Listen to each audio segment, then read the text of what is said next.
మనతో ఈరోజు తనుజ రెడ్డి గారు ఉన్నారు. జనసేన పార్టీ యొక్క విలువలు, భావజాలాలు నచ్చి పార్టీలో చేరినటువంటి తనుజ రెడ్డి గారు రోజున. చెప్పండి తనుజ గారు, మీరు ఇదివరకు బీజేపీలో ఉన్నారు. సో బీజేపీ నుంచి మీరు తెలంగాణలోని జనసేన పార్టీకి చేరుకోవడానికి ముఖ్యమైన కారణం? ఇట్స్ మై చాయిస్ అండి. పవన్ కళ్యాణ్ గారి సిద్ధాంతాలు నచ్చి జాయిన్ అవటం జరిగింది. కులాలకు అతీతంగా, మతాలకు అతీతంగా, ప్రాంతాలకు అతీతంగా అలాంటి 6 సిద్ధాంతాలు బాగా నచ్చి జాయిన్ అవటం జరిగింది. సో అంటే మీరు ఇప్పుడు అంటున్నారు కులాలకు అతీతంగా, మతాలకు అతీతంగా, కానీ ఇక్కడ తెలంగాణలో ముఖ్యంగా ఏంటంటే కులం పేరుతో, అంటే పవన్ కళ్యాణ్ని కులం పేరుతో కాపు కులానికి చెందిన వాళ్ళని కానీ అంటే ఆంధ్ర వాళ్ళకి కులపిచ్చి ఎక్కువ అని చెప్పేసి ఒక వ్యాఖ్యలు అయితే చేస్తూ ఉన్నారు. సో దాని గురించి స్పందించాలండి. కళ్యాణ్ గారు ధర్మం బాగా నమ్ముతారు. సో దాంట్లో క్లియర్గా ఉంది ఏంటంటే, ఆయన బాగా నమ్మేది ఏంటంటే చాతుర్వర్ణమయ సృష్టం గుణకర్మ విభాగస్య. దాని అర్థం ఏంటి అని అంటే, కులాలు అనేవి పుట్టుకతో వచ్చేవి కావు, గుణాన్ని బట్టి వచ్చేవి అని. ఖచ్చితంగా ధర్మాన్ని నమ్మే వాళ్ళు ఇది కూడా నమ్ముతారు. ఒక కులానికి వ్యక్తి కాదు పవన్ కళ్యాణ్ గారు, ఆయనకి దేశానికి సంబంధించిన వ్యక్తి. సో డెఫినెట్లీ తెలుసుకుంటారు.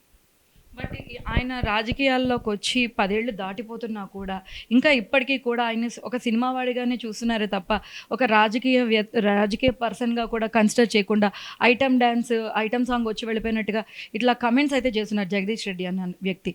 సో ఆయన ఆ నాయకులు చేసిన ఆ వ్యాఖ్యల గురించి మీ పార్టీ వాళ్ళు ఏ విధంగా స్పందిస్తున్నారు? విలువలు లేని రాజకీయ నాయకులు అంటే వీళ్ళు 10 ఏళ్ళు వీళ్ళు చేసిన దౌర్జన్యాలు, వీళ్ళు చేసిన స్కాములు, వీళ్ళు చేసిన అన్యాయాలు, అది చూసే ప్రజలకి విసుగొచ్చి వాళ్ళని ఇంట్లో కూర్చోబెట్టారు.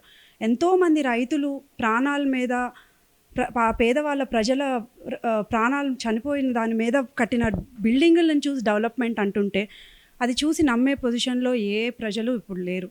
డెఫినెట్లీ వీళ్ళకి మళ్ళీ బుద్ధి చెప్తారు. ఈ ఐటమ్ సాంగ్స్ ఇవన్నీ ఆ మాటలు మాట్లాడే ముందు ఒకసారి ఆలోచించుకోవాలి. అంటే ఎలాంటి కాలంలో ఉంటున్నాము, ఏంటి బూతులు మాట్లాడేసి, ఇట్లాంటి చీప్గా మాట్లాడేసి ఇంకా ఎంత విలువలు తగ్గిస్తారు రాజకీయానికి అని చెప్పి వాళ్ళు తెలుసుకోవాలి. ఐటమ్ సాంగ్ గురించి అంటే సౌండ్ బాగా ఎక్కువ వచ్చేది ఐటమ్ సాంగే. డెఫినెట్లీ ఏ మెలోడీస్ కంటే కూడా ఐటమ్ సాంగ్కే ఎక్కువ సౌండ్ వస్తుంది. సో ఆల్రెడీ ఆంధ్రాలో ఆయన వినిపించారు కళ్యాణ్ గారు. ఇప్పుడు అక్కడ ప్రతిపక్షం వింటోంది రోజు. ఇక్కడ కూడా త్వరలో వినిపిస్తారు. బీఆర్ఎస్ వాళ్ళకు కూడా డెఫినెట్లీ వినిపిస్తుంది. సో మనకి ఇక్కడ ముఖ్యంగా చూసుకుంటే కనుక ప్రతి పార్టీ నుంచి, అంటే అక్కడ మనకి కాంగ్రెస్ నుంచి పొన్నం ప్రభాకర్ కానీ, టీఆర్ఎస్ నుంచి కవిత గారు కానీ, ఇక్కడ మనకి ఒక్కొక్కళ్ళు బీఆర్ఎస్ నుంచి ఒక్కొక్కళ్ళు, ఇలా ఏంటంటే వీళ్ళందరూ వాళ్ళు ఫేమస్ అవ్వటానికే పవన్ కళ్యాణ్ని వాడుకుంటున్నారు అని చెప్పేసి అందరూ అంటున్నారు. సో ఇది ఎంతవరకు కరెక్ట్ అని మీ పార్టీ వాళ్ళు భావిస్తున్నారు? అదే ఇప్పుడు బీఆర్ఎస్ అనేది ఒక కుటుంబకి సంబంధించిన ఒక పార్టీ. వాళ్ళు అసలు తెలంగాణ కోసం మాట్లాడే నైతిక హక్కు కూడా వాళ్ళకి లేదు. ఎస్సీ ఎస్టీని ముఖ్యమంత్రిని చేస్తానన్నారు. అది 10 ఏళ్లలో ఒక్క సంవత్సరం కూడా ఆయన చేయలేదు. అక్కడ అన్యాయం చేశారు. 1200 మంది చనిపోతే వాళ్ళకి చేసింది ఏం లేదు, అక్కడ అన్యాయం చేశారు. ఇంకా తెలంగాణ ఆంధ్ర అని ఒక విద్వేషాలు రెచ్చగొట్టి, ప్రజల్లో ఇబ్బందులు పెట్టి, ప్రజల్ని రెచ్చగొట్టి రాజకీయం చేయాలని అనుకుంటుంటే అది ఇంకా వర్కౌట్ కాదు. ప్రజలు ఇప్పుడు చాలా ఎడ్యుకేట్ అయ్యారు. ఆ డ్రామాలు అవన్నీ నమ్మే పొజిషన్లో వాళ్ళు లేరు. అండ్ ఇప్పటి నుంచి అయినా ప్రజా సమస్యల గురించి వాళ్ళు మాట్లాడాలి. ఇలాంటి కళ్యాణ్ గారి గురించి వాళ్ళు కళ్యాణ్ గారు అంటే చాలా భయం. సో అందుకే మాట్లాడుతున్నారు. ఇవన్నీ మానుకోవాలని కోరుకుంటున్నాం. అంటే అది కేవలం ఒక వ్యక్తిగత వ్యవహారాన్ని ఒక రాజకీయ ఒక ఇష్యూగా మార్చి పెద్ద గొడవ అయితే కూడా క్రియేట్ చేసి ఉన్నారు. సో దీని మీద అసలు పార్టీ శ్రేణులు ఏ విధంగా స్పందిస్తున్నాయి, అదేవిధంగా మీ అధ్యక్షుల వారు ఏ విధంగా స్పందిస్తున్నారు? అంటే మా కార్యకర్తలు డెఫినెట్లీ గట్టిగానే రిప్లై ఇస్తున్నారు. మాకు వచ్చేసి కళ్యాణ్ గారు ఒకటే చెప్పారు, ఒకళ్ళని విమర్శించటం కంటే కూడా ముందర మనం పేద ప్రజల బాగుని కోరుకోవాలి, వాళ్ళ సమస్యలను తెలుసుకోవాలి అని చెప్పి. సో మేము ఆ విధంగా ముందుకెళ్తున్నాం.